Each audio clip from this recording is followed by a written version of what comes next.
નમસ્કાર વિદ્યાર્થી મિત્રો, સૌ મજામાં ને?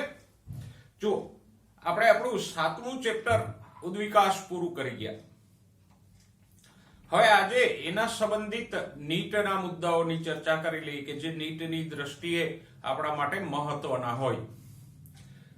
આમ જુઓ તો ઉદ્વિકાસ એક વિશાળ સબ્જેક્ટ છે કે એની ચર્ચા તો કોઈ વ્યક્તિ આ જીવન કરે તો પણ ખૂટે નહીં, એટલો વિસ્તૃત વિષય છે. પણ આપણે આપણા માટે જે મહત્વના મુદ્દાઓ છે એની ચર્ચા કરશું. સૌથી પહેલા લઈએ જીવની ઉત્પત્તિના વાદ. આમ તો જીવની ઉત્પત્તિના વાદો વિશે આપણે થોડો ઉલ્લેખ આપણા પુસ્તકમાં કરી ગયા, જેમ કે પેન્સપર્મિયા છે, પછી ઓપેરિન હાર્ડેનનો સિદ્ધાંત છે. પણ એના સિવાય પણ જીવની ઉત્પત્તિ સમજાવતા વાદો વિવિધ વૈજ્ઞાનિકોએ આપેલા છે. તો એમાંના જે મહત્વપૂર્ણ વાદો છે એની આપણે ટૂંકમાં ચર્ચા કરી લઈએ. સૌથી પહેલો વાદ વિશિષ્ટ સર્જનવાદ.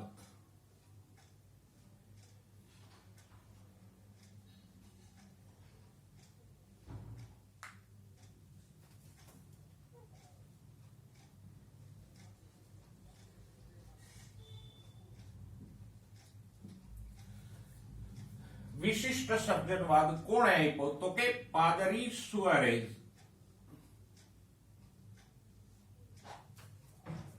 તો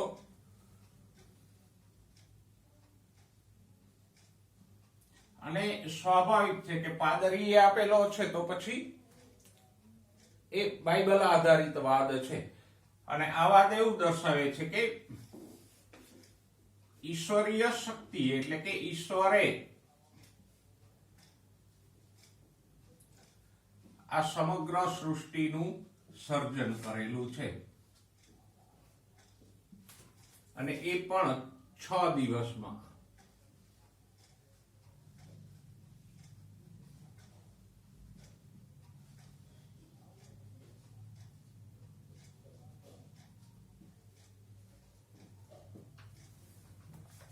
અને બાઇબલમાં પણ એવી માન્યતા છે કે ઈશ્વરે જ આ સમગ્ર સૃષ્ટિનું સર્જન કર્યું છે. 6 દિવસે કામ કર્યું અને 7મા દિવસે આરામ કર્યો. બીજા ગ્રંથોમાં પણ આવી માન્યતાઓ છે, જેમ કે ભારતીય ધર્મશાસ્ત્રોમાં આ સમગ્ર સૃષ્ટિનું સર્જન કોણે કર્યું? તો કે બ્રહ્માજીએ કર્યું છે. સૌથી પહેલા પુરુષ મનુ હતા. બાઇબલ અનુસાર સૌથી પહેલો પુરુષ આદમ હતો અને સૌથી પહેલી સ્ત્રી ઈવ હતી. પણ હવે આ બધા વાદો છે એ શ્રદ્ધાનો વિષય છે. એના કોઈ પુરાવાઓ ન હોઈ શકે, અથવા તો જે કોઈ ઈશ્વરીય શક્તિએ સૃષ્ટિનું સર્જન કર્યું છે તો એનું કોઈ પ્રમાણપત્ર ન હોઈ શકે. એટલે આ વાદોના કોઈ પુરાવાઓ નથી.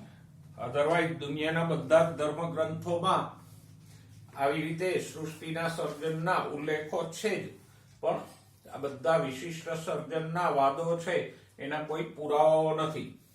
નેક્સ્ટ બીજો એક વાદ કે જે આપણે ભણી ગયા છીએ, અજીવજનનવાદ.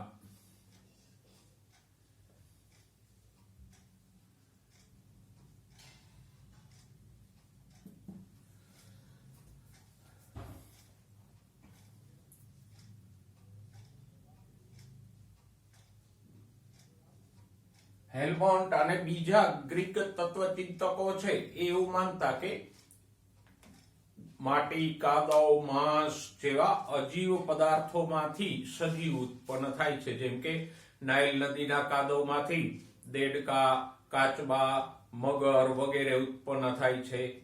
પછી હેલ્મોન્ટે તો ત્યાં સુધી સમજાયું કે ગંદા પરસેવાવાળા શર્ટને જો આપણે ઘઉંના કોઠારમાં રાખી દઈએ તો એમાંથી 21 દિવસમાં ઉંદરો ઉત્પન્ન થાય છે. એને કદાચ આવો શર્ટ રાખી અને જોયું હશે તો અકસ્માતે ઘઉંના કોઠારમાં ક્યાંથી ઉંદરો આવી ચૂક્યા હશે, એટલે એને એવું માન્યું કે આ શર્ટના પરસેવામાંથી ઉંદરો ઉત્પન્ન થયા છે, પરસેવાવાળા શર્ટમાંથી. પછી આની ચર્ચા આપણે પુસ્તકમાં પણ કરી ગયા કે ભાઈ છાણ હોય તો એમાંથી ઘાસ ઉગી નીકળે છે, માટીમાંથી પણ ઘાસ, અળસિયા વગેરે ઉગે છે, ઉત્પન્ન થાય છે. તો એવા બધા સજીવોની ઉત્પત્તિને કારણે ગ્રીક તત્વચિંતકો માનતા કે નિર્જીવ પદાર્થોમાંથી સજીવો ઉત્પન્ન થાય છે. પણ આજે આપણે જાણીએ છીએ કે એવું કંઈ થતું નથી. અને આ અજીવ જનનવાદને ખોટો કોણે પાડ્યો હતો? તો કે લુઈ પાસ્ટરે પેલા ચંબુમાં યીસ્ટ રાખી અને પ્રયોગો કર્યા તો એને જોયું કે કોઈ નિર્જીવ પદાર્થમાંથી સજીવ ઉત્પન્ન થતો નથી. નેક્સ્ટ, એના પછી છે પેન્સપર્મિયા.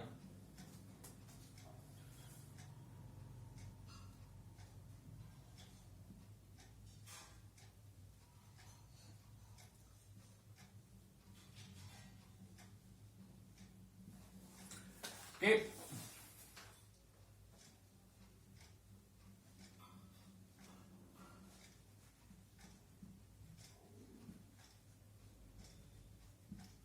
બાહ્ય અવકાશમાંથી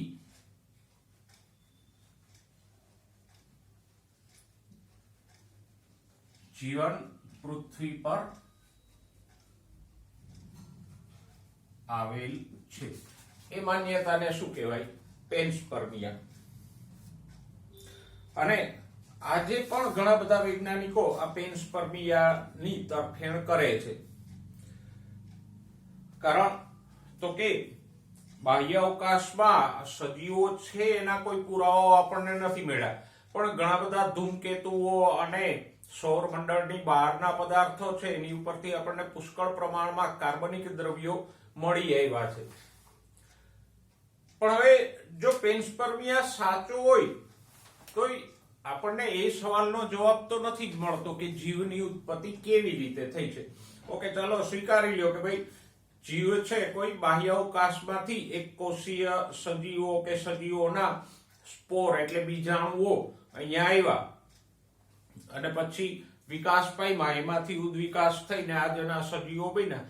તો મૂળ સવાલ તો એ જ રહે છે કે એ ગ્રહ ઉપર જીવ કેવી રીતે ઉત્પન્ન થયું? તો જીવની ઉત્પત્તિ કેવી રીતે થઈ એનો જવાબ તો જો પેન્સપર્મિયા સાચું હોય તો પણ નથી મળતો. અને બીજા કોઈ ગ્રહ ઉપરથી જીવન અહીંયા આવ્યું હોય તો ત્યાં એ જીવ કેવી રીતે ઉત્પન્ન થયો એનો જવાબ મેળવવો તો વધારે અઘરો પડી જાય. ઓકે, પછી છે શાશ્વતતાનો વાત.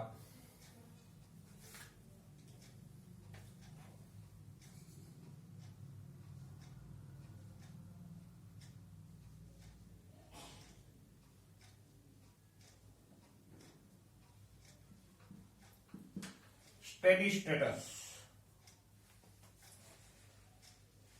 કોણે આપ્યો? તો કે હેલ્મહોલ્ટ્ઝ.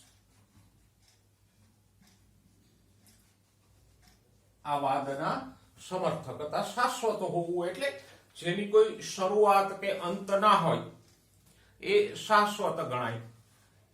આ વાદના સમર્થકો અનુસાર જીવન અને બ્રહ્માંડ છે એ શાશ્વત છે. એની કોઈ જન્મ કે મૃત્યુ છે જ નહીં. એ આદિકાળથી આવું હતું અને ભવિષ્યમાં પણ અનંત કાળ સુધી જીવન અને બ્રહ્માંડ આવું ને આવું જ રહેશે. અને માટે જ એને કેવું કીધું છે? શાશ્વત, કે જેનો કોઈ જન્મ કે મૃત્યુ ના હોય એવું.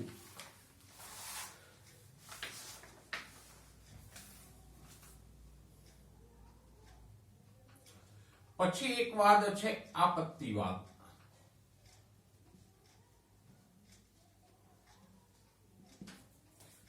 કુવિયર નામના જીવશાસ્ત્રીએ આપેલો.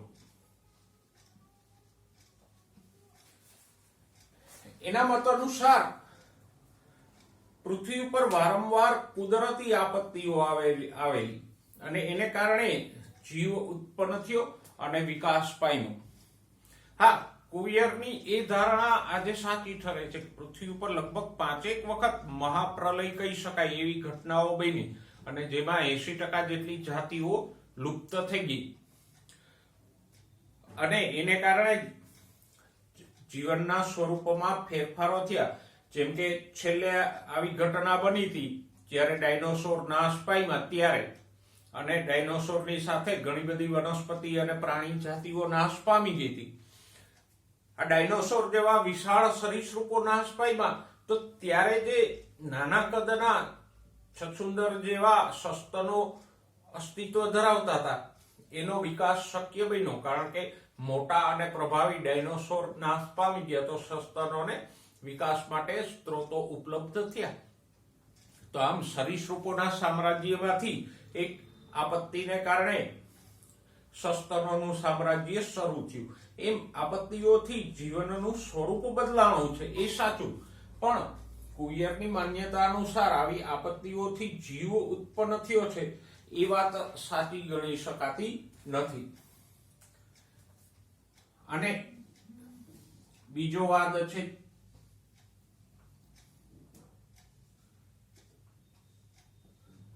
રાસાયણિક ઉદ્વિકાસનો વાદ. આ વાદની મૂળ સંકલ્પના હેકેલ નામના વૈજ્ઞાનિકે આપેલી, પણ પછી આગળ જતા આપણે ભણ્યા એમ ઓપેરિન અને હાલ્ડેને એને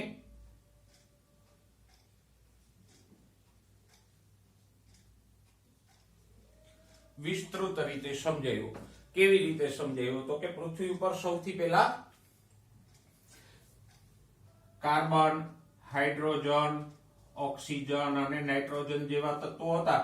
એમાંથી મિથેન,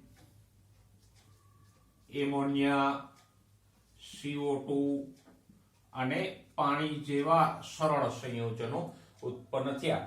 પછી આ સરળ સંયોજનોમાંથી શર્કરાઓ, એમિનો એસિડ,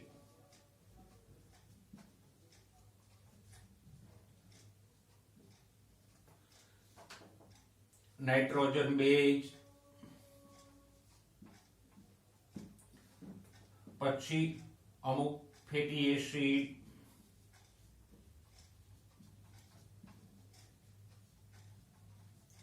જેવા મોટા અણુઓ ઉત્પન્ન થયા. અને પછી આ મોટા અણુઓમાંથી કોઈ સર્વેક્ષ જેવી રચનાઓ બની.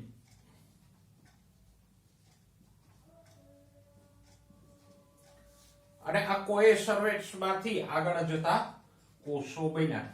એમાં આપણે કોઈ સર્વેક્ષ સુધીનું લેબોરેટરીમાં વૈજ્ઞાનિકો સાબિત કરી ચૂક્યા છે કે આવી રીતે કોઈ સર્વેક્ષ બનાવી શકાય. આ બધી બાબતો તો આપણે ભણી ગયા. યુરી અને મિલર જેવા વૈજ્ઞાનિકોએ પ્રયોગો કરી અને સાબિત કરેલી છે. કોઈ સર્વેક્ષ પણ વૈજ્ઞાનિકો બનાવી ચૂક્યા, પણ એમાંથી કોષ બનાવવામાં સફળ નથી ગયા. તો આ વાદ વૈજ્ઞાનિક ઢબનો છે, રાસાયણિક ઉદ્વિકાસવાદ ઓપેરિન હાલ્ડેનનો, અને એમાં ઘણા અંશે પુરાવાઓ પણ મળે છે. માટે આ વાદને આજે આપણે સ્વીકારીએ છીએ. તો આટલા સજીવની ઉત્પત્તિ માટેના વાદો છે.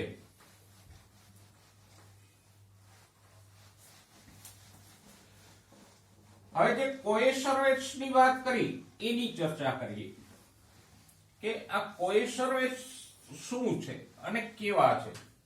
કારણ કે આધુનિક મંતવ્ય, અત્યારે આપણે જે મંતવ્ય સ્વીકારીએ છીએ એ પ્રમાણે આ કોઈ સર્વેક્ષ જેવા અણુઓમાંથી જ સજીવ ઉત્પન્ન થયો છે.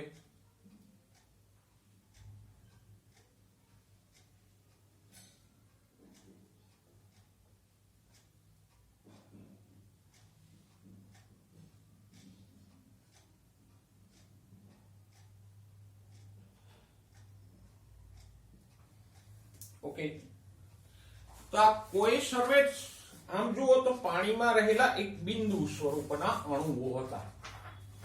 જેમ પાણીની અંદર આપણે તેલ બિંદુ નાખીએ તો કેમ તેલના ઝીણા ઝીણા ટીપાઓ બની જાય, એમ પૃથ્વી ઉપર જે વિશાળ સમુદ્રો હતા એમાં પણ પ્રક્રિયા થઈ અને જે મોટા અણુઓ બન્યા હતા, શર્કરા હોય, એમિનો એસિડ્સ હોય, નાઇટ્રોજન બેઝ હોય, તો એ બધા અણુઓ ભેગા મળી અને આ સમુદ્રોની અંદર બિંદુઓ સ્વરૂપે જમા થયા એવું માનવામાં આવે. અને આ મોટા અણુઓ યુક્ત બિંદુઓને જ શું કહેવાય? કોઈ સર્વેક્ષ. એને પ્રોબાયોન્ટ્સ એટલે પૂર્વજીવ પણ કહેવાય. કોઈ સર્વેક્ષને બીજું નામ શું આપવામાં આવ્યું? પ્રોબાયોન્ટ્સ. એટલે પૂર્વ જીવ. અને કોઈ સર્વેક્ષ કેવા હતા તો કે કલિલમય બિંદુ જેવા હતા. અને એની અંદર શું હતું તો કે ન્યુક્લિક એસિડ્સ, લિપિડ, પ્રોટીન અને પોલિસેકેરાઇડ્સ. આ પ્રોબાયોન્ટ્સ કે કોએસર્વેટ્સ શું હતા તો કે કલિલ બિંદુઓ જે પૃથ્વીના સમુદ્રના પાણીમાં તરતા હતા.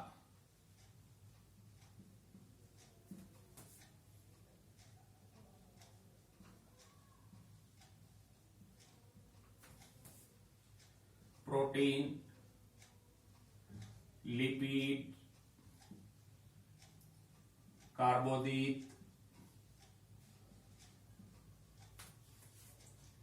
અને ન્યુક્લિક એસિડ ના અણુઓ ધરાવતા હતા.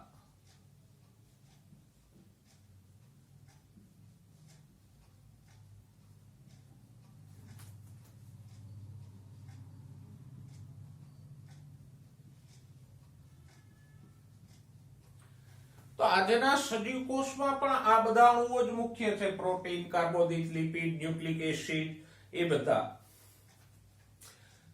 નેક્સ્ટ, સજીવને મળતું બીજું લક્ષણ કોએસર્વેટ્સનું શું છે તો કે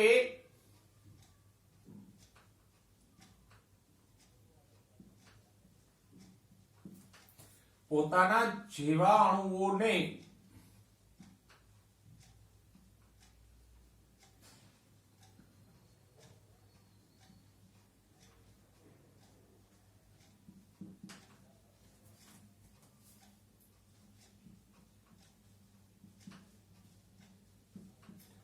આજુબાજુના પાણીમાંથી શોષી લે છે. એટલે કે એને પોતાના જેવા અણુઓ આજુબાજુમાં મળે તો એને પોતાનામાં શોષી લે. જો આ ઘટના તો આમ પણ બની શકે. દાખલા તરીકે તમે પાણીમાં તેલના બિંદુઓ નાખી અને હલાવો તો શું થશે? નાના મોટા અનેક તેલ બિંદુઓ પાણીની અંદર તરતા થશે.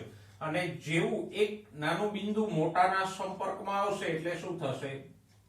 એ આની અંદર ભળી જશે. અને આવી રીતે એક બિંદુ છે બીજા પોતાના જેવા નાના બિંદુઓને શોષી લે છે. ઓકે, પછી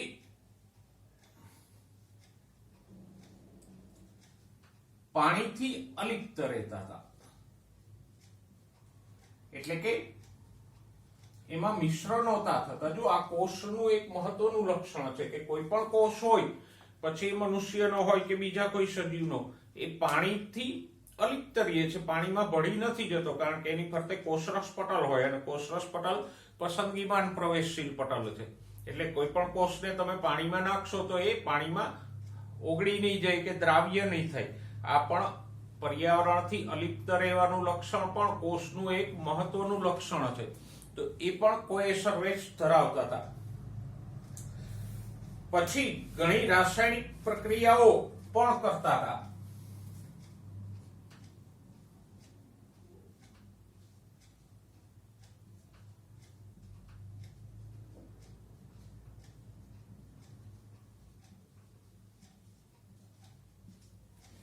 ગ્લુકોઝના વિઘટન જેવી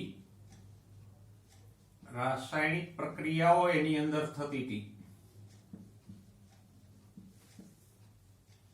અને એના માટેની ઉર્જા ક્યાંથી આવતી હતી? સૂર્ય ઉર્જા કે અલ્ટ્રાવાયોલેટ કિરણોની ઉર્જાથી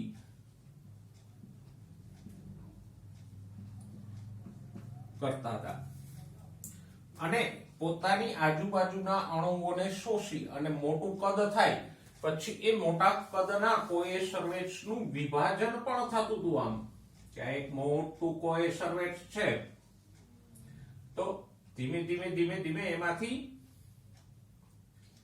આમ એક નાનું બિંદુ ઉત્પન્ન થાય અને પછી એ બિંદુ ધીમે ધીમે ધીમે કરતા કરતા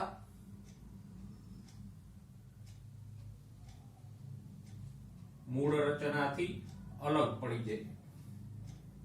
તો આમ એક વિભાજન પામીને કોષની જેમ એકના બે પણ થતા હતા.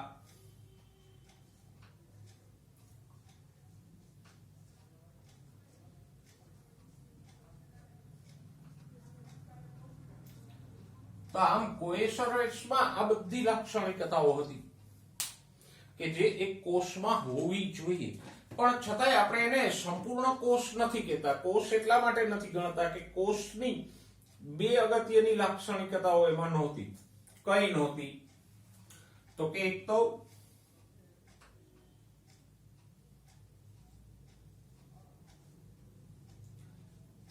જનીન તંત્ર અને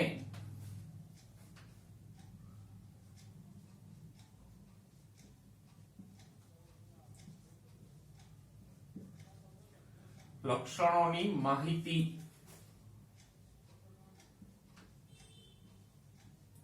સાચવતા જનીન દ્રવ્યનો અભાવ હતો. કોઈ એવું આનુવંશિક જનીન દ્રવ્ય એમાં નહોતું કે જે પેઢી દર પેઢી ઉતરે અને એ જનીન દ્રવ્યમાં લક્ષણોની માહિતી હોય અને એ લક્ષણોની માહિતીના આધારે બધી પ્રક્રિયાઓ થાય, જેવું આપણા આધુનિક કોષોમાં બને છે. એવું કોઈ જનીન દ્રવ્યનું તંત્ર એમાં હતું નહીં. અને બીજું, ચયાપચયનો અભાવ હતો.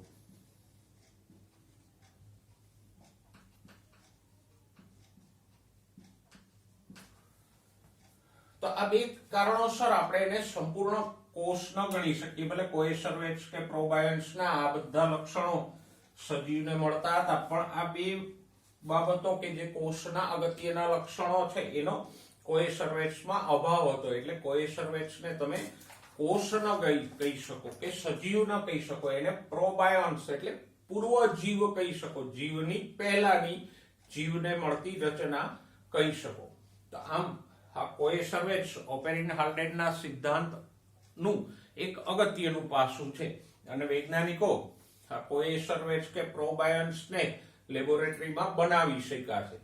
પણ હવે જો એમાંથી કોષનું નિર્માણ થઈ શકે તો ઓપેરિન હાલ્ડેનનો સિદ્ધાંત આપણે સંપૂર્ણ રીતે સ્વીકારી લઈએ.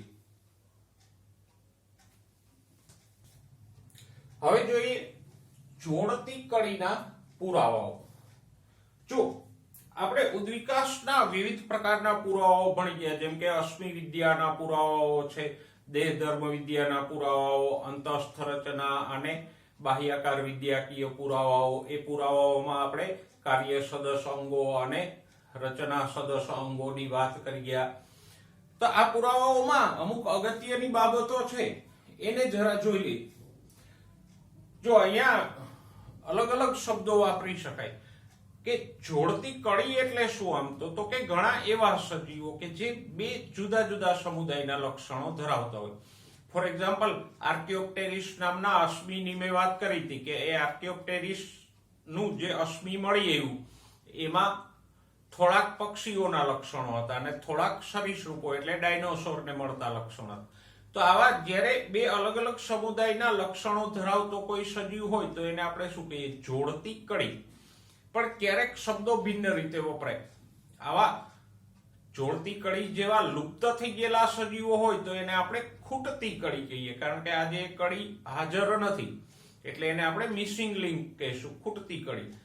જ્યારે આવું કોઈ સજીવ હયાત હોય તો એને આપણે જોડતી કડી કહીશું. દાખલા તરીકે ડકબિલ પ્લેટિપસ નામનું પ્રાણી છે, એ પક્ષીઓ અને સસ્તન બંનેના લક્ષણ ધરાવે છે અને અત્યારે પૃથ્વી ઉપર હાજર છે, તો એને આપણે જોડતી કડી કહીશું.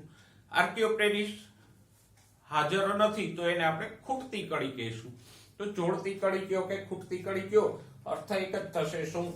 તો કે એવા સજીવો જે બે જુદા જુદા સમુદાયોના લક્ષણો ધરાવતા હોય એ. જો એના થોડાક ઉદાહરણો આપણે જોઈએ તો પહેલું છે ઇથિયોસ્ટેગા.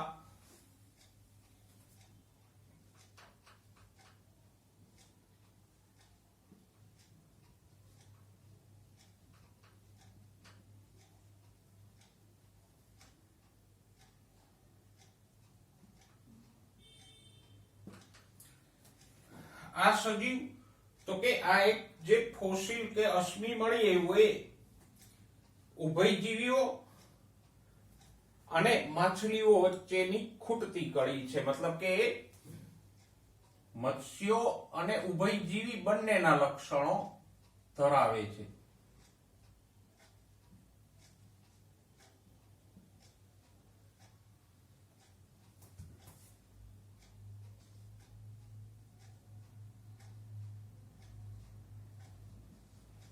કયા બે સમુદાયના સમૂહોના લક્ષણો ધરાવે છે? થોડાક લક્ષણો મત્સ્યોના છે, થોડાક ઉભયજીવીઓના છે.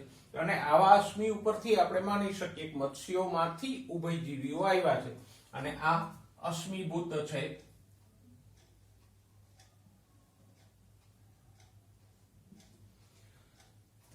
ઓકે, નેક્સ્ટ છે સીમોરિયા કે સાયમોરિયા.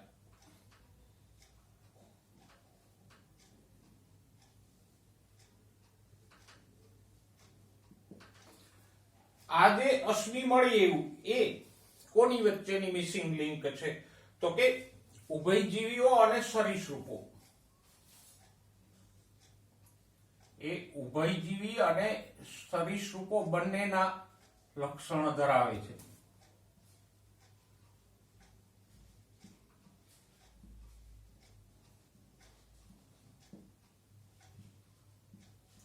અને એ પણ અશ્મિભૂત છે એટલે આપણે એને ખૂટતી કડી કહીશું, મિસિંગ લિંક. ઓકે,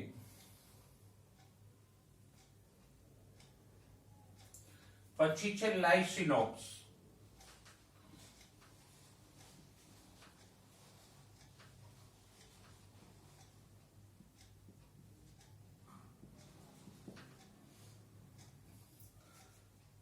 એ સસ્તન જેવું સરીસૃપ છે એટલે આપણે એને કહીશું સરીસૃપો અને સસ્તન વચ્ચેની ખૂટતી કડી.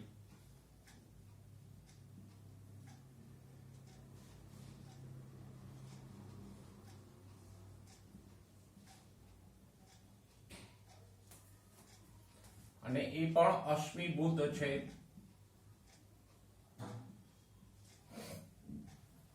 ઓકે,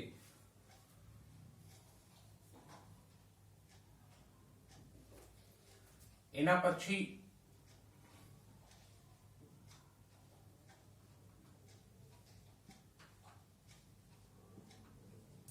સાયનોગ્નેથસ. એ કોની વચ્ચેની ખૂટતી કડી છે? તો કે એ સસ્તનને મળતું સરીસૃપ છે એટલે આપણે કહી શકીએ કે એ પણ સરીસૃપ અને સસ્તન વચ્ચેની ખૂટતી કડી છે. બંનેના લક્ષણો ધરાવે છે. સરીસૃપોના થોડાક લક્ષણો ધરાવે, થોડાક સસ્તનોના ધરાવે છે.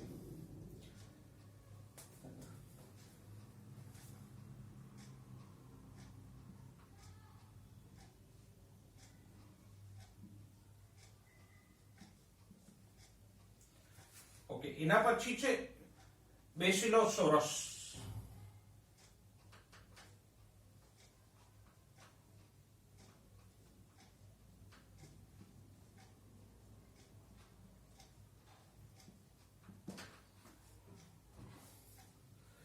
તો એ એક અશ્મિ છે અને એક જલજ સસ્તનો અને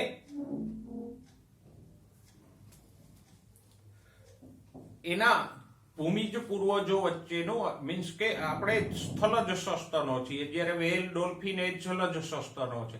તો સસ્તનોનો ઉદ્વિકાસ એવી રીતે થયો છે કે પેલા પ્રાણીઓ મત્સ્યોમાંથી ઉભયજીવી સ્વરૂપે જમીન ઉપર આવ્યા, ઉભયજીવીમાંથી સરીસૃપો અને સસ્તનો બન્યા. પણ સસ્તન સરીસૃપો તો સંપૂર્ણ ભૂમિ નિવાસી છે.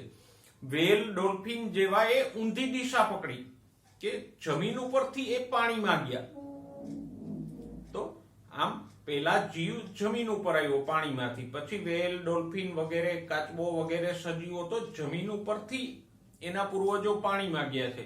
એટલે એમાં ઊંધો ઉદ્વિકાસ થયો. પેલા જમીન ઉપર આવ્યા, પછી આ ફરીથી પાણીમાં ગયા. તો આ બેસિલોસોરસ કેવું છે? તો કે આવા સ્થલજ અને જલજ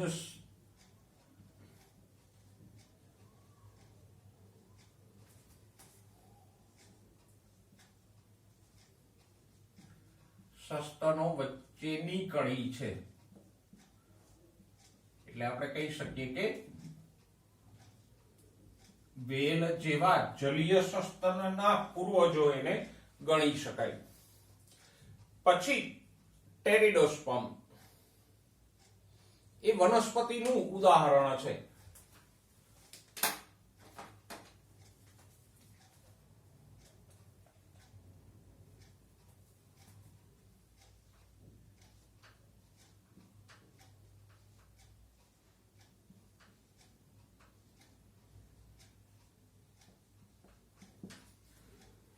ટેરિડોસ્પર્મ છે એ વનસ્પતિ છે જેને સાયકોડોફિલિકેલ્સ કે સીડ બીજધારી હંસરાજ કહેવામાં આવે. એટલે કે એકચ્યુઅલમાં આ ત્રિઅંગી છે પણ છતાંય પ્રાથમિક પ્રકારના બીજ ઉત્પન્ન કરે છે.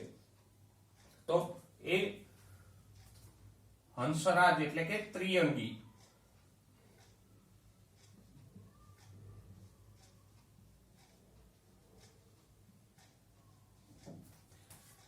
અને બીજધારી એટલે આવૃત બીજધારી અને અનાવૃત બીજધારી વનસ્પતિઓ વચ્ચેની કડી છે, કારણ કે પ્રાથમિક કક્ષાના બીજ ઉત્પન્ન કરે અને આ પણ અશ્મિભૂત છે. આમાંના અમુક હજુ છે પણ એ આ ટેરિડોસ્પર્મ છે એ ફોસિલ છે. ઓકે. અને હવે છેલ્લે જોઈએ સૌથી અગત્યનું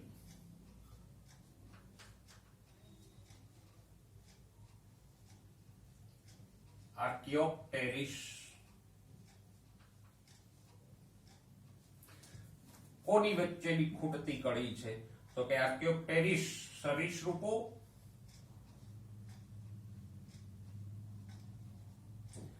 અને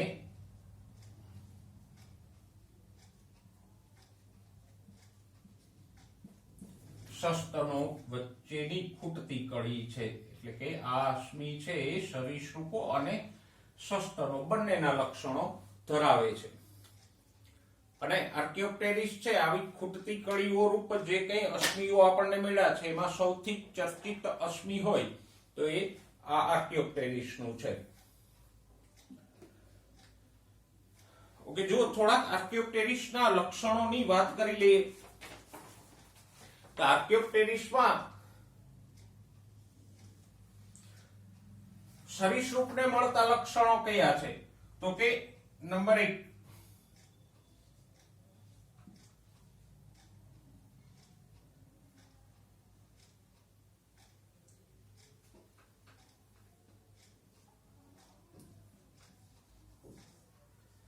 લાંબી પૂંછડી. સામાન્ય પક્ષીઓની પૂંછડી ટૂંકી હોય અને પીંછાયુક્ત હોય, જ્યારે અહીંયા ડાયનોસોર જેવી લાંબી પૂંછડી હતી. પછી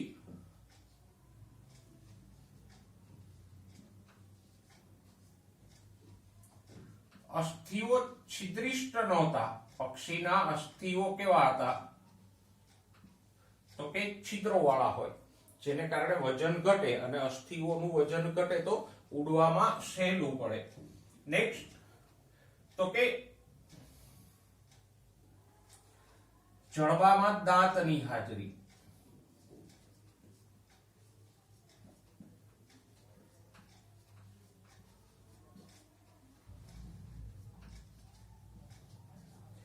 આ મહત્વના સરીસૃપીય લક્ષણો છે. સામે પક્ષે પક્ષીઓના પણ લક્ષણો હતા કયા? તો કે પીંછાની હાજરી,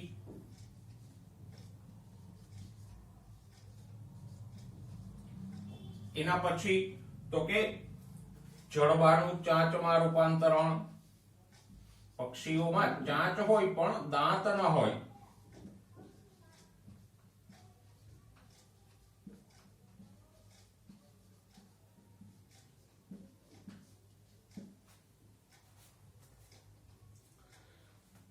ઓકે, અગ્રઉપાંગો પાંખમાં રૂપાંતરિત.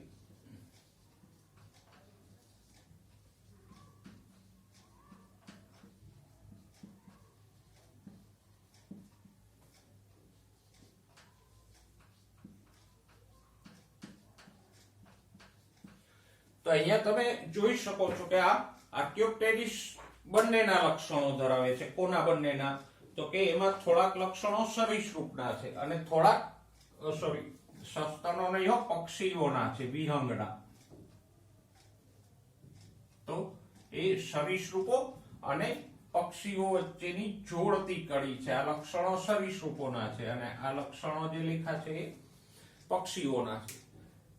તો આવા અશ્મિનોના પુરાવાઓથી પણ આપણને ઘણું બધું જ્ઞાન કે સમજ ઉદ્વિકાસ વિશે મળે. આમ તો પ્રાથમિક રીતે આપણા પુસ્તકમાં આપણે ભણ્યા હતા, પણ થોડાક ઉદાહરણો જોગ આપણે ભણીએ તો એમસીક્યુ માટે એ વધારે મહત્વનું સાબિત થાય. સાથે સાથે આપણને આ પુરાવાઓને સમજવામાં પણ વધારે સરળતા રહે.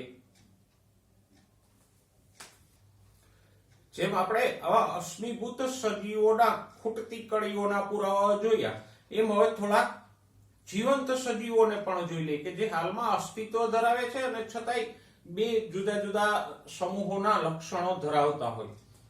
ઓકે, જોતા જઈએ. એમાંનો પણ યાદ રાખજો, આગળ જે ભણ્યા એ બધા કેવા હતા? અશ્મિભૂત, એટલે નાશ થઈ ગયેલા સજીવો હતા. અત્યારે જેની વાત કરીએ છીએ એ બધા અસ્તિત્વમાં રહેલા સજીવો છે. સૌથી પહેલું વાયરસ.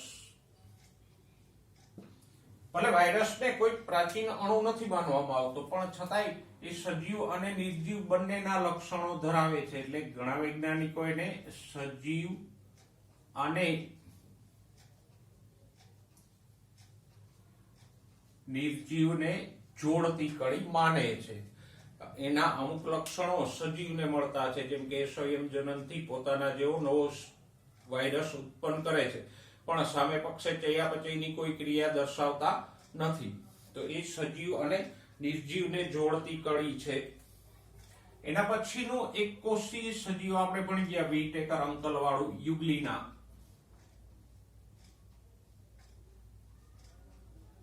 કે જેનો સમાવેશ એને પ્રોટિસ્ટા સૃષ્ટિમાં કર્યો હતો. તો યુગ્લિના કે યુગ્લિનોઇડ્સ પ્રકારના સજીવો છે એ વનસ્પતિ અને પ્રાણીઓને વચ્ચેની કડી છે, કારણ કે પ્રકાશ સંશ્લેષણ પણ કરે છે અને પ્રાણીસમ ખોરાક પણ લે છે. એની રચના પણ બંનેને મળતી છે.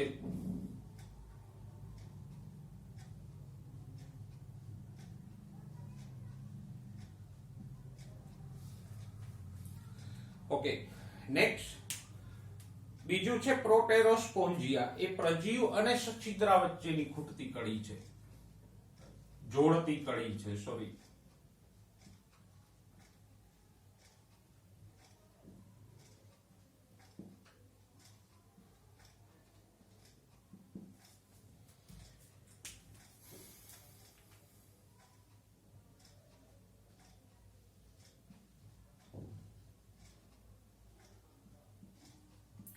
તમે જાણો છો કે પ્રજીવો કોષ રચનાની દ્રષ્ટિએ પ્રાણીઓને મળતા છે, પણ એક કોષીય છે, જ્યારે સછિદ્રાઓ પેશીવિહીન બહુકોષીય પ્રાણીઓનો સમુદાય છે. તો એક કોષી અને બહુકોષી વચ્ચેની આ જોડતી કડી છે, પ્રોટેરોસ્પોન્જિયા. નેક્સ્ટ પછી એક નેપોલિના નામનો સજીવ છે, જે મૃદુકાય અને નુપુરક વચ્ચેની કડી છે. નેપોલિના કોની વચ્ચેની કડી છે? નુપુરક અને મૃદુકાય વચ્ચેની.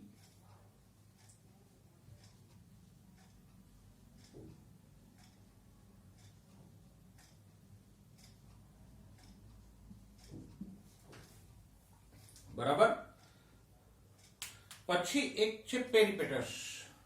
પેરિપેટસ એક સરસ મજાનું ઉદાહરણ છે અને બહુ જાણીતું ઉદાહરણ છે. એ નુપુરક અને સંધિપાદ બંનેના લક્ષણો ધરાવે છે.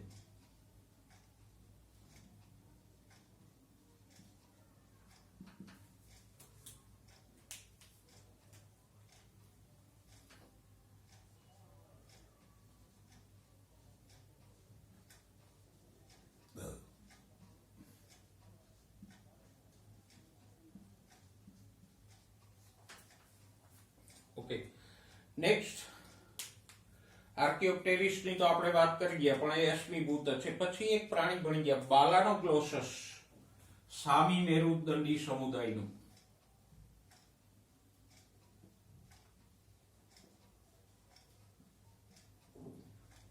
ધોરણ 11 ચેપ્ટર નંબર 4 પ્રાણી સૃષ્ટિમાં એક સામી મેરુદંડી સમુદાય બની ગયા. એના બે ઉદાહરણો હતા, બાલાનોગ્લોસસ અને સેકોગ્લોસસ. બાલાનોગ્લોસસ અમેરુદંડી અને મેરુદંડી વચ્ચેની જોડતી કડી છે.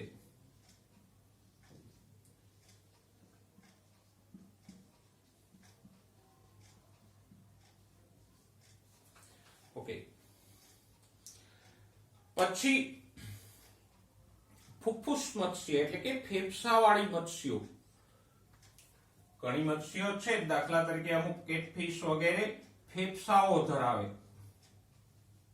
આમ એ બધા લક્ષણો માછલીના જ ધરાવે અને માછલી જેવી જ આકારમાં અને દેખાવમાં હોય એનું જીવન ચક્ર પણ માછલી જેવું જ હોય. પણ માછલીઓમાં અને આમાં એક ફરક એ છે કે ફેફસાઓ ધરાવે. તો એ મત્સ્ય અને ઉભયજીવી વચ્ચેની જોડતી કડી છે.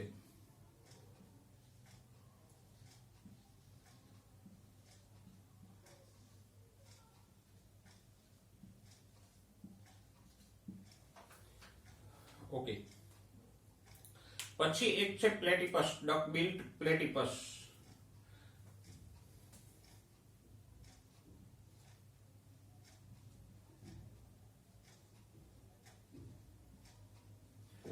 જેને આપણે બતક ચાંચ પણ કહી ગયા.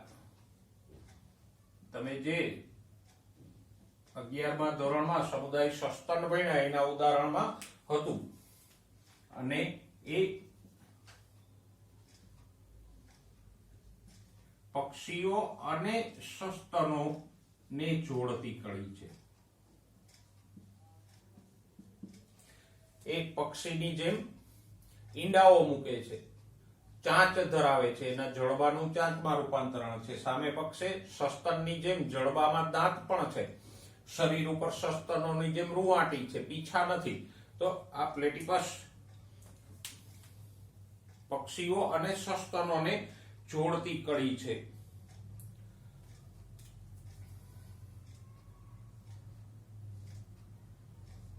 પછી ઇકિડના,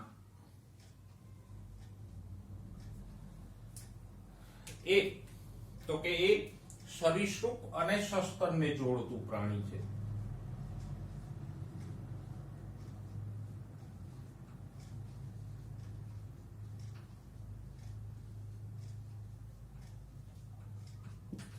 તો આ બધા જોડતી કડીઓના ઉદાહરણ લીધા. પણ હંમેશા એવું નથી હોતું કે જોડતી કડી હોય તો એ જ પ્રમાણે ઉદ્વિકાસ થયો.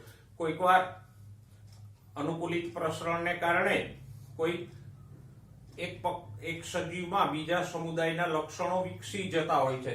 ફોર એક્ઝામ્પલ બતકચાંચ છે, તો એવું જરૂરી નથી કે એ પક્ષીઓમાંથી બતકચાંચ જેવા પ્રાણી ઉત્પન્ન થયા અને એમાંથી સસ્તન હોય. ના, એ ક્રમ ખોટો છે. પણ મે બી કદાચ કોઈ પક્ષીમાં સસ્તનોની જેમ લક્ષણો વિકાસ પામ્યા હોય અને ત્યાં એ વિકાસ અટકી પણ ગયો હોય, અથવા તો કોઈ સસ્તનમાં આવા અંડપ્રશીલપણાના લક્ષણો વિકાસ પામ્યા હોય. તો એ અનુકૂલિત પ્રસરણને કારણે એવા ફેરફારો થયા હોય. એટલે બધી જ જોડતી કડીઓ કે ખૂટતી કડીઓ ઉદ્વિકાસની જ કોઈ કડી છે એવું આવશ્યક નથી. પણ આપણે એમસીક્યુની દ્રષ્ટિએ આ જોડતી કડીઓ અને ખૂટતી કડીઓને બહુ સારી રીતે યાદ રાખશું. હવે ઉદ્વિકાસના પુરાવાઓમાં અવશિષ્ટ અંગો જોઈએ. અવશિષ્ટ અંગો પણ એક મહત્વનો પુરાવો છે. આપણા પુસ્તકમાં એની ચર્ચા છે ખરી, પણ એકદમ ટૂંકી છે. હવે અવશિષ્ટ અંગો એટલે શું? તો કે એવા અંગો કે જે સજીવના પૂર્વજોમાં સક્રિય હતા પણ હવે કામ કરતા નથી. દાખલા તરીકે ઘણાનું મગજ પૂર્વજોમાં કામ કરતું હતું પણ અત્યારના સજીવમાં કામ કરતું નથી. તો અવશિષ્ટ અંગો એટલે તો કે આ કર્ણપલ્લવના સ્નાયુઓ આપણામાં છે ખરા પણ કામ નથી કરતા. આપણે કર્ણપલ્લવને હલાવી નથી શકતા બીજા પ્રાણીઓની જેમ, કારણ કે એનું હલનચલન પ્રેરતા જે સ્નાયુઓ હતા એ અવશિષ્ટ થઈ ગયા. સાપમાં નાના નાના ઉપાંગો જોવા મળે અજગરમાં, એ પણ એના અવશિષ્ટ ઉપાંગો છે. આપણે અહીંયા ફક્ત મનુષ્યની વાત કરશું તો મનુષ્યમાં વૈજ્ઞાનિકોના મત અનુસાર 180 જેટલા અવશિષ્ટ અંગો છે. નાની મોટી 180 અવશિષ્ટ રચનાઓ મનુષ્યમાં જોવા મળે. એમાંની થોડીક આપણી જરૂરી છે એટલી જોઈ લે. પહેલી તો કે ત્રીજું પોપચું.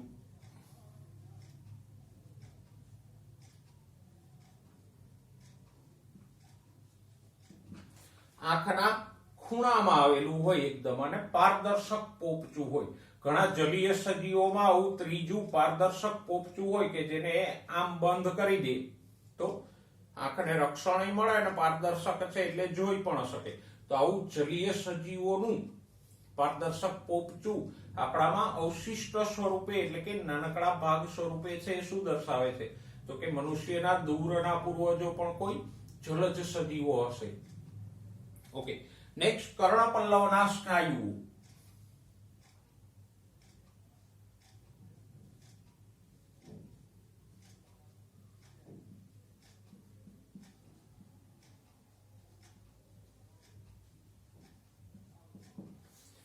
આ કર્ણપલ્લવની પાછળ આવેલા સ્નાયુઓ કે જેના દ્વારા બીજા પ્રાણીઓ કર્ણપલ્લવને હલાવી શકે છે, પણ આપણામાં એ સ્નાયુઓ અવશિષ્ટ સ્વરૂપે છે એટલે આપણે એને હલાવી શકતા નથી. પછી કૃમિરૂપ આંત્રપુચ્છ.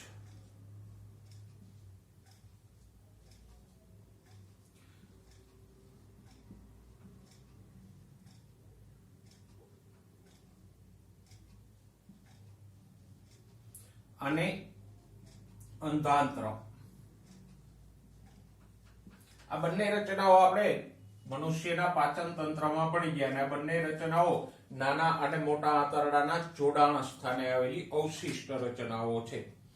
ઓકે, એના પછી પુચ્છાસ્થિ.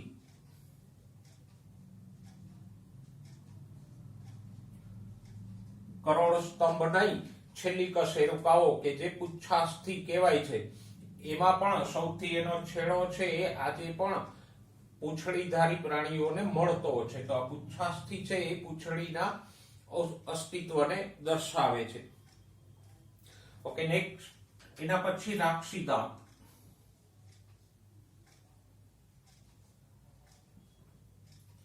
કેનાઇન્સ. આ જે અણીદાર દાંતો છે આપણા મોઢામાં એ, અને એ તો આપણે સહેલાઈથી સમજી શકીએ કે મનુષ્ય ભૂતકાળમાં મનુષ્યના પૂર્વજો માંસાહારી હતા એટલે આ રાક્ષી દાંતો એકદમ મોટા હતા, પણ ધીમે ધીમે મનુષ્ય પકાવેલો ખોરાક લેતો થયો એટલે એ નાના થતા ગયા. પછી વિઝડમ ટીથ, ડાપણની દાઢ.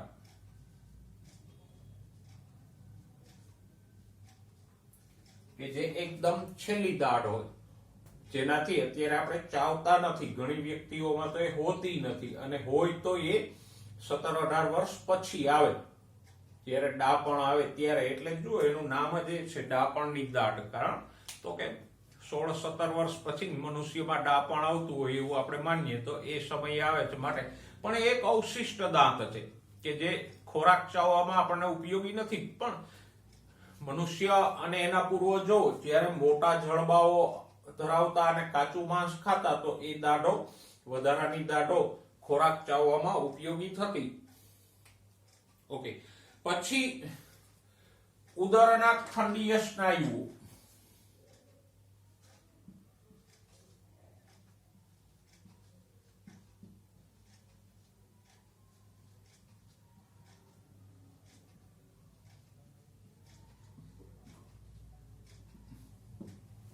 આ સ્નાયુ કે જે અત્યારે આપણામાં છે પણ વૃક્ષારોહી પ્રાણીઓમાં એ સક્રિય હોય, જેના કારણે વૃક્ષ ઉપરની એની મૂવમેન્ટ છે સરળતાથી કંટ્રોલ થઈ શકે.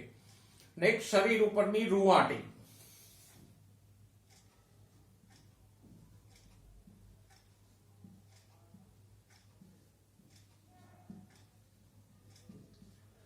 એ વાનરો અને અન્ય સસ્તનોમાં આ વાળનું આવરણ છે એ રક્ષણાત્મક આવરણ છે કે જેનાથી એને પર્યાવરણથી અને અન્ય કીટકોથી રક્ષણ મળે. પણ આપણા માટે એ અવશિષ્ટ છે, કોઈ ખાસ રક્ષણનું કાર્ય કરતું નથી. ઉલટાની પેલી બ્યુટી ટ્રીટમેન્ટ લઈને આપણે એને કઢાવવા પડે છે. તો એક અવશિષ્ટ છે કે ભૂતકાળમાં આવું ઘટ્ટ આવરણ હતું, અત્યારે એ કોઈ રક્ષણાત્મક નથી પણ આવરણ છે ખરું. ઓકે, નેક્સ્ટ, નરની સ્તન ગ્રંથિઓ.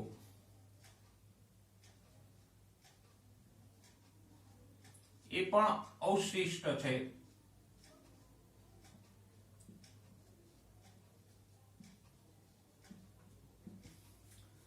અને કર્ણપલ્લવ.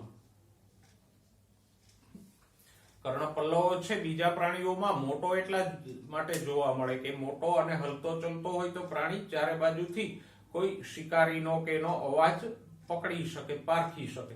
પણ મનુષ્ય ગુફામાં રહેતો થયો, પછી ઘર બનાવીને રહેતો થયો, તો એને આવા કોઈ ભયની બહુ ચિંતા ન રહી, એટલે કર્ણપલ્લવો છે એ હલનચલન કરતા બંધ થઈ ગયા અને અવશિષ્ટ થઈ ગયા. આજે ખાલી એ ચશ્મા ટેકવવામાં કે બુટી પહેરવામાં કામમાં આવે છે. તો આ બધા મનુષ્યના મુખ્ય અવશિષ્ટ અંગો છે, એને યાદ રાખજો. ભલે એના વિશે તમને સવિસ્તાર યાદ ન રહે તો ચાલશે, પણ આપેલ પૈકી કયું મનુષ્યનું અવશિષ્ટ અંગ છે એવો પ્રશ્ન પૂછે તો આપણને જવાબ મળી જવો જોઈએ. બાળકો, હવે જોઈએ એક સરસ મજાનો મુદ્દો, કાર્બન ડેટિંગ. કાર્બન ડેટિંગ આમ તો તમે શબ્દ સાંભળ્યો હશે કે કાર્બન ડેટિંગ શું છે, તો કે અશ્મિઓની ઉંમર જાણવા માટેની પદ્ધતિ છે.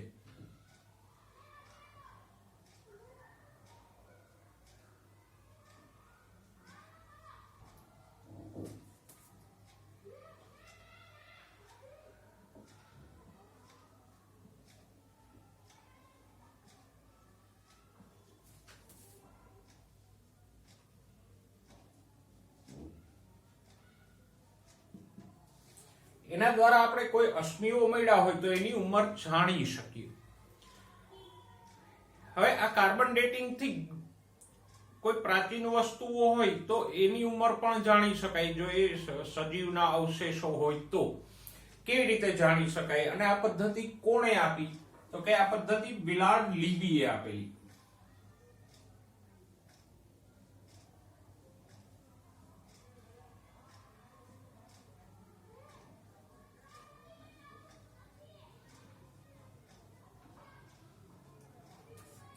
કાર્બન ડેટિંગ ની પદ્ધતિ કોણે આપી? તો કે વિલાર્ડ લીબીએ.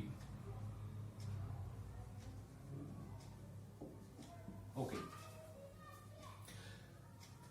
આમાં શેનો ઉપયોગ થાય? તો કે કાર્બનનો સમસ્થાનિક છે, કાર્બન 14.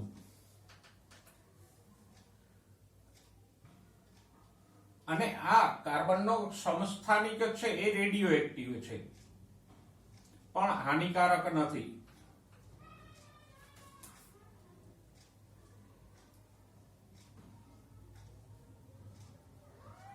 આ કાર્બન 14 કુદરતી રીતે મળી આવે. સજીવો, જીવંત સજીવ અને પર્યાવરણમાં એનું પ્રમાણ કેટલું હોય? તો કે 1:1.35 into 10⁻⁻12.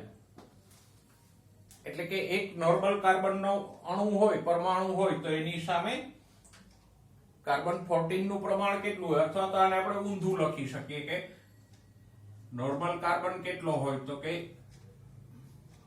10⁻12 જેટલો. તો રેડિયો એક્ટિવ કાર્બનના પરમાણુ કેટલા હોય? 1.35. આ પ્રમાણ લગભગ અચળ રહે છે. હવે તમે જાણો છો કે કોઈ પણ રેડિયો એક્ટિવ તત્વ હોય તો એ રેડિયેશન દ્વારા ધીમે ધીમે કરતું રૂપાંતરિત થઈ જાય. અને આ રૂપાંતરિત થવાનો જે સમયગાળો છે એને તમે શું કહો? અર્ધ જીવન કાળ. તો કાર્બનનો અર્ધ જીવન કાળ કેટલો છે?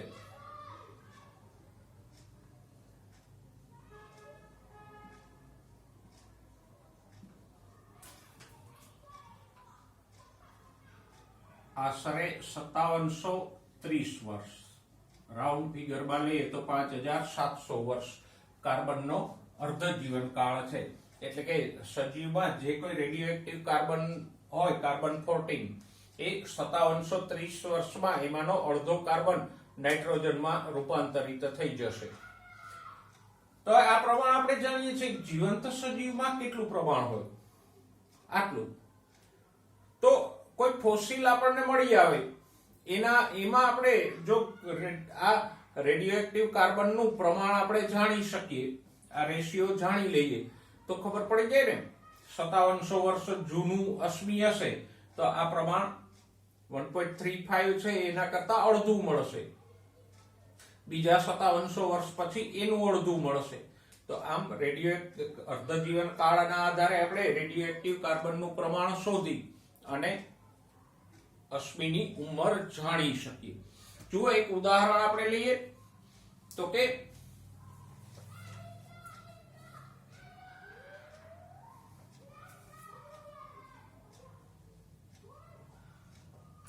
એક અશ્મિમાં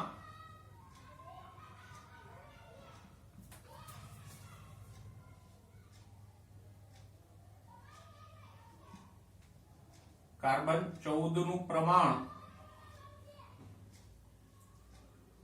જીવંત સજીવ કરતા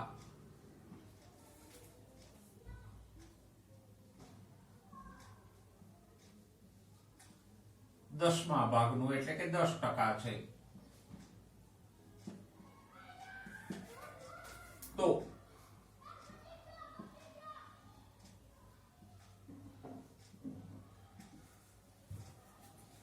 અશ્મિની ઉંમર શોધો. કેટલી થાય તો કે એના માટેનું એક સૂત્ર છે.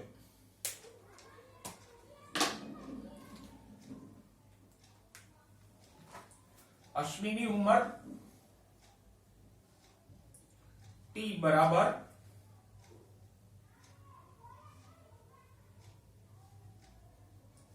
ln લિનિયર આંક તમે લોગેરિધમ ની જેમ ફિઝિક્સ માં લ્યો જ છો.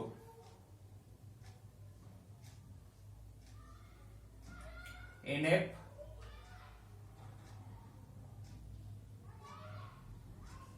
upon n0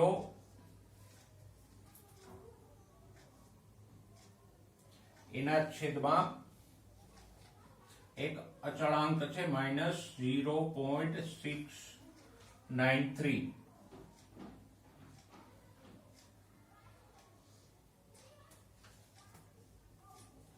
into T બનાવ. ઓકે, હવે આનું સ્પષ્ટીકરણ કરીએ તો અહીંયા જો NF શું છે?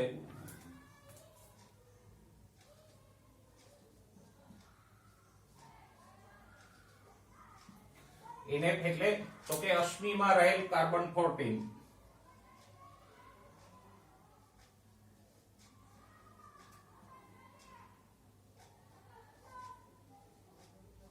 નું પ્રમાણ. N0 જીવંત સજીવોમાં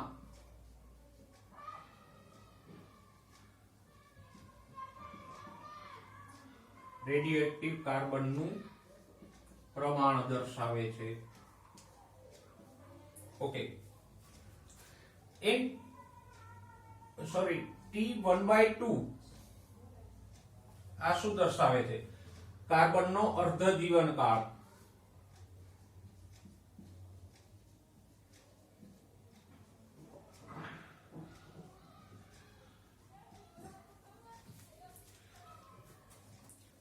હવે આમાં આપણે કિંમતો મૂકીએ તો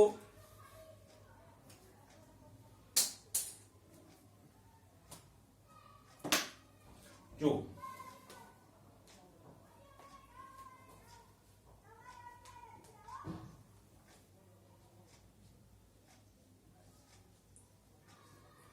લિનિયર આંક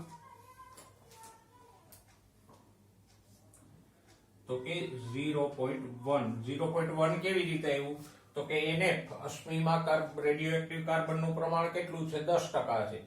સજીવમાં 100% લઈએ તો 10/100 એટલે 0.1 આવશે.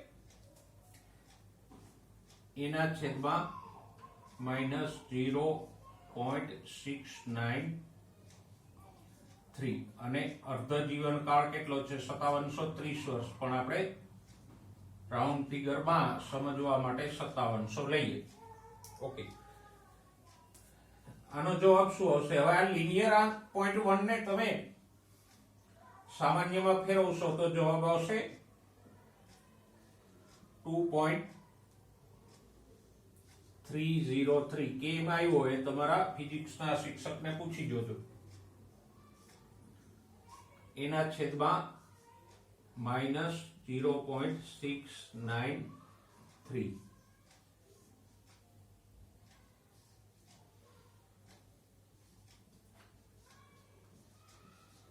ઓકે, આનો હિસાબ આપણે લગાવીએ તો જવાબ આવશે 18,940 વર્ષ.